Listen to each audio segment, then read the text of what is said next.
さよならありがとう声の限り悲しみよりもっと大事なこと去りゆく背中に伝えたくてぬくもりと痛みに間に合うようにこのまま続くと思っていた僕らの明日を描いていた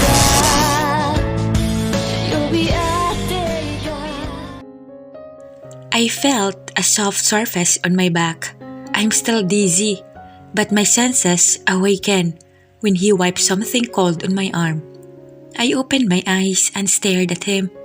He's still on his working suit and seriously wiping my hand with that cold bimpo. Why are you still taking care of me? I suddenly asked. Simula nang mamatay si baby, I never treated him nicely. I wonder why he's still like this to me. He stopped for a while and looked at me with his lonely eyes. You're still my wife, and I love you, Brie.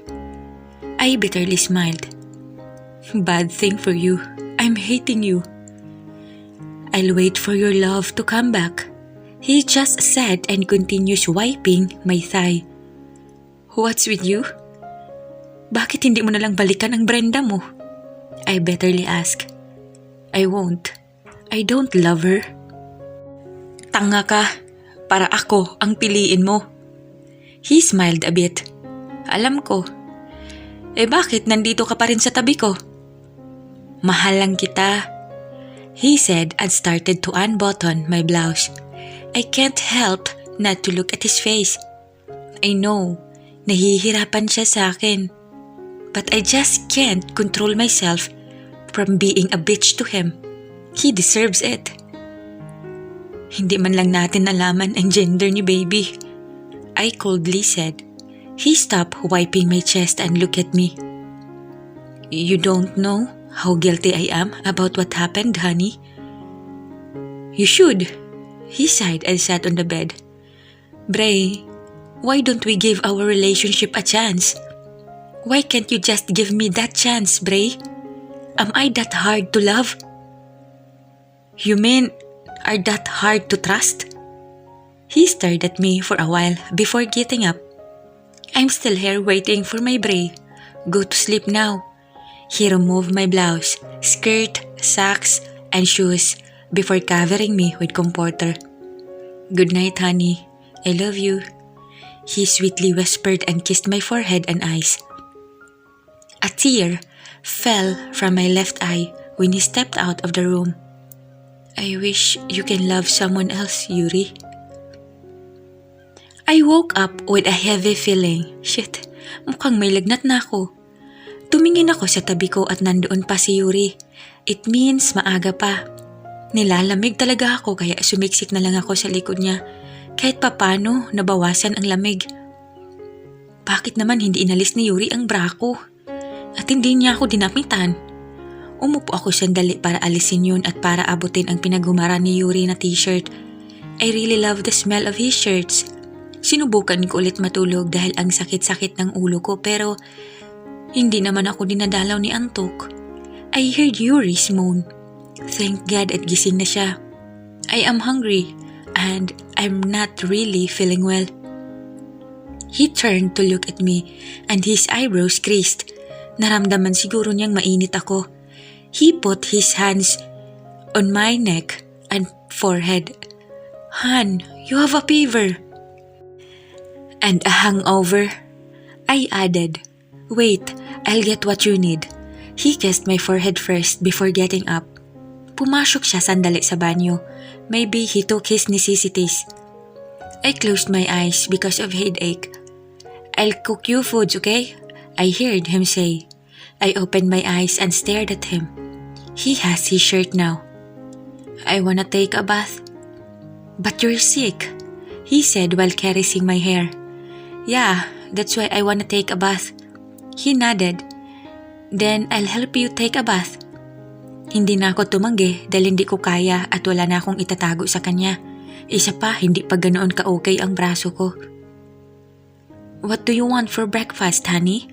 He sweetly asked me while combing my hair while I'm on his lap.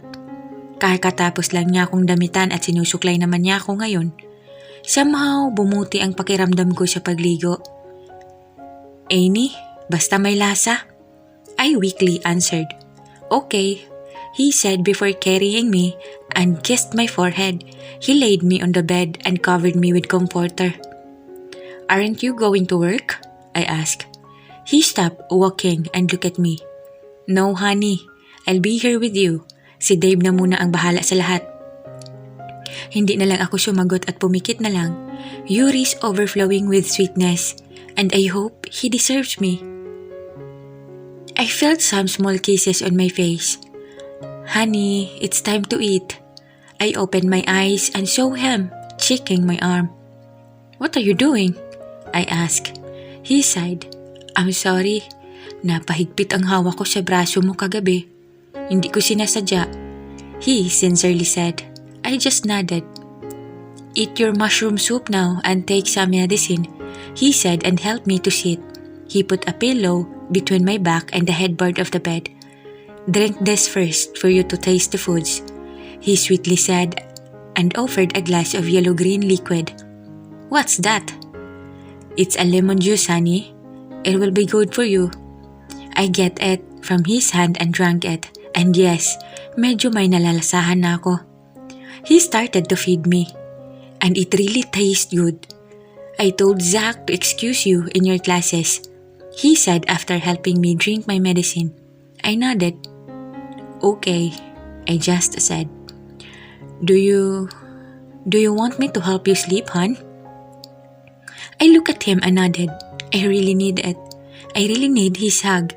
He went beside me and offered his chest to be my pillow. Somehow, I miss hugging him. I miss sniffing his manly scent. I miss his body heat. He hugged me tighter as he sings a lullaby. "I'd rather had bad times with you than good times with someone else. I'd rather be beside you in a storm than safe and warm by myself. I'd rather had bad times together than to have it easy apart. I'd rather have the one who holds my heart."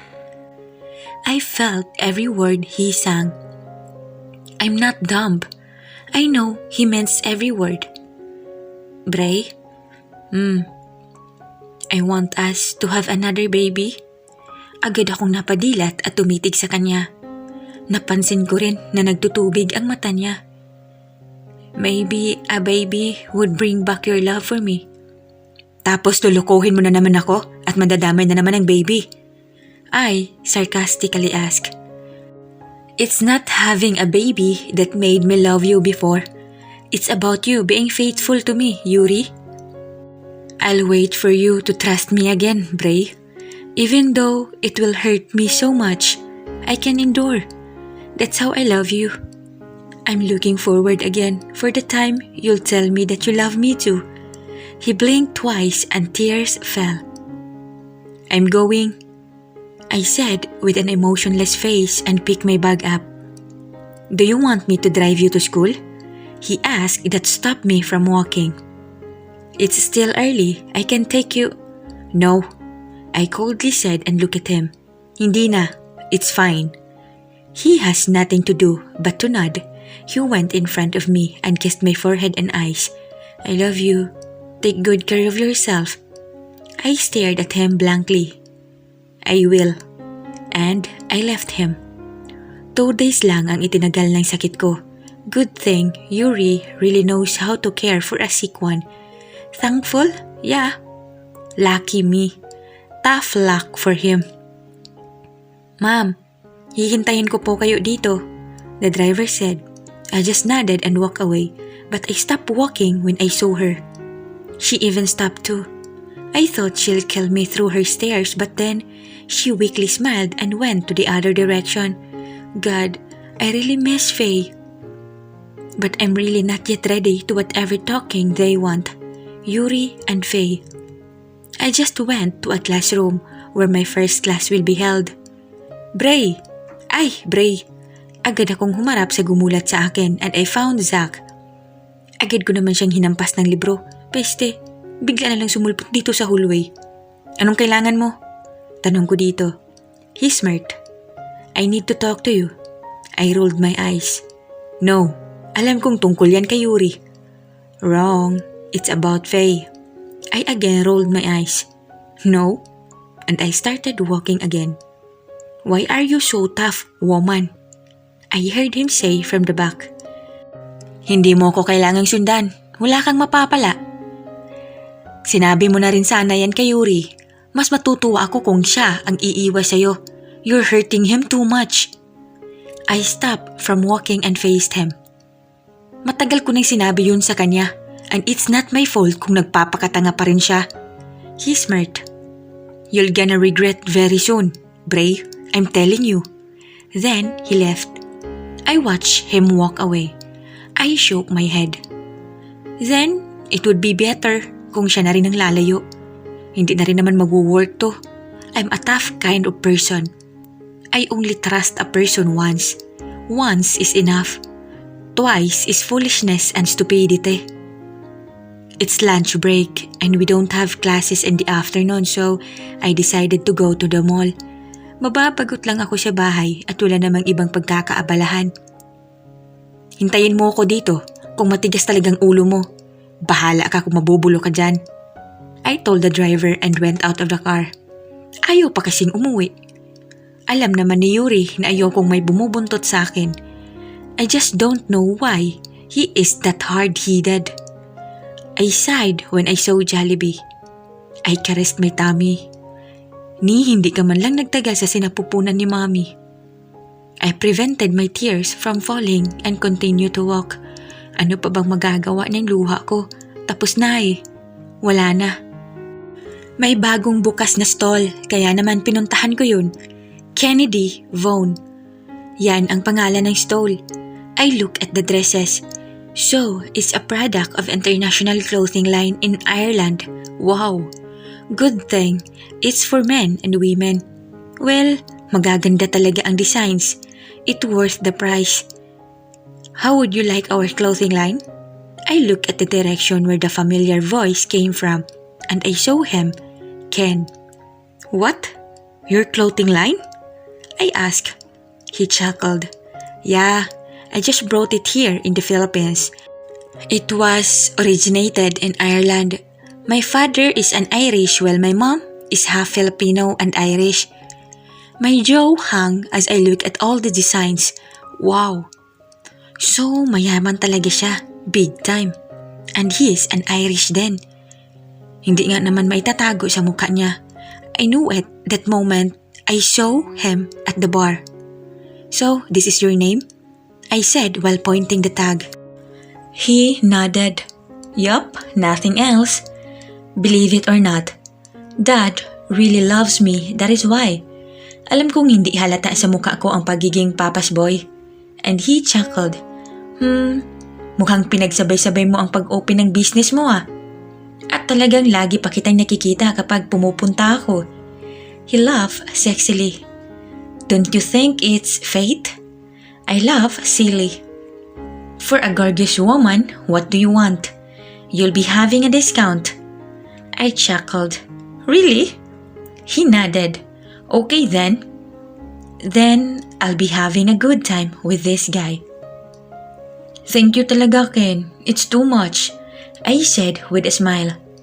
We're walking here inside the mall cause he asked me to have a snack with him. I said yes. Kahit yun lang ang ganti ko sa mga damit na libre niya. He told me that I only be having a discount but he didn't let me pay yet. Just a date with you will do, as I said. Then he smiled. I just shook my head. Lahat naman halos ng mga babaeng nakakasalubong namin sa kanya nakatingin and I can't blame them. Bihira ang may ganitong kagwapuhan sa mundo. Please, wag na dito. I said and even stopped. Why? But if you said so, okay. Where do you want then? Sa ibang restaurant na lang. Wag lang dito malapit sa Jollibee. Mas nalulungkot lang ako. Okay, he said and dragged me somewhere else.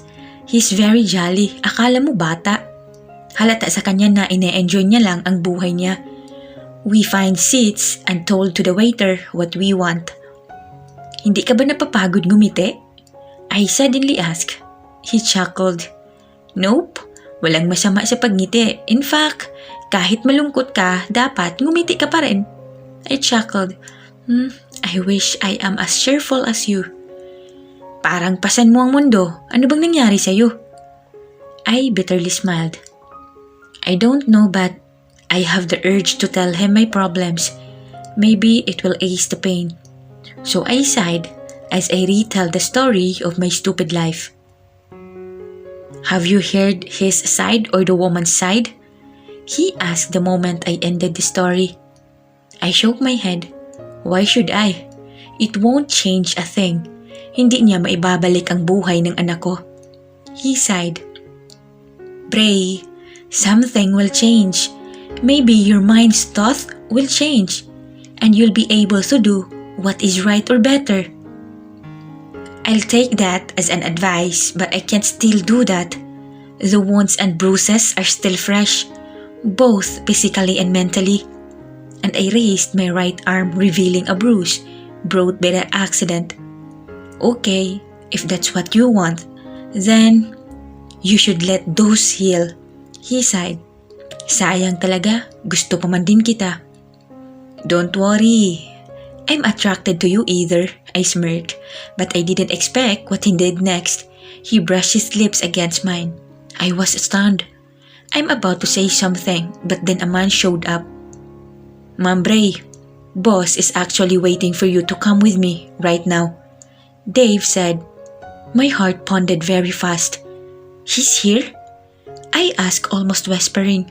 Hell, kahit pa wala siya dito, lagi siyang mga may tauhan sa paligid. I'm so stupid to forget about that. He nodded. He's inside that car. Then he pointed the car only meters away from the glass wall, and we're sitting just beside this glass wall, so he saw how Ken kissed me. Who's this man, Brie? Ken asked. I didn't bother to answer him. I immediately stood up and walked away. Naramdaman kong sumunod na rin sa akin si Dave. I also heard Ken calling my name but I'm too nervous to mind him. Shit, why am I feeling this scared and nervous? Parang sasabog na yung puso ko sa bilis ng tibok nito. Oh no,